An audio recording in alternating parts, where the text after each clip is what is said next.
আসসালামু আলাইকুম। বাংলাদেশ রেলওয়ে প্রতিবন্ধী কোটা আছে কিনা, তাও আবার গার্ড নিয়োগ ক্ষেত্রে প্রতিবন্ধী কোটা আছে কিনা, খুবই গুরুত্বপূর্ণ একটা প্রশ্ন, খুবই জানার একটা প্রশ্ন। অবশ্যই আপনি যদি আমার চ্যানেল নতুন হয়ে থাকেন অবশ্যই চ্যানেলটাকে সাবস্ক্রাইব করে রাখবেন। দেখেন, বাংলাদেশ রেলওয়ে যে গার্ড নিয়োগ দেওয়া হয়, অবশ্যই সেখানে আপনি প্রতিবন্ধী হলেও আপনি সেখানে যোগদান করতে পারবেন যদি আপনি চূড়ান্তভাবে নির্বাচিত হন।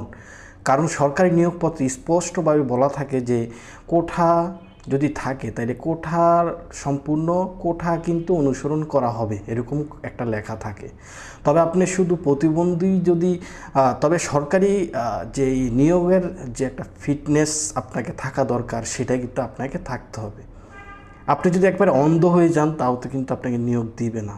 তো যেই রেগুলারে যে নিয়োগ নীতি থাকে বাংলাদেশ রেলওয়ে, ধরেন আপনার ফিজিক্যালি আপনি ফিটনেস থাকতে হবে, আপনি চোখের দৃষ্টিশক্তি একবারে তুখোর দৃষ্টিশক্তি থাকতে হবে, শ্রবণ শক্তি থাকতে হবে, আপনাকে কথা বলার স্টাইল, কথা বলার সব কিছু স্পিড থাকতে হবে।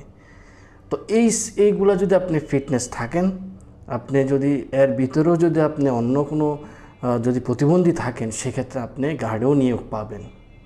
আশা করি বুঝতে পারছেন। আরও কিছু জানা থাকলে অবশ্যই কমেন্টস করে জানাবেন।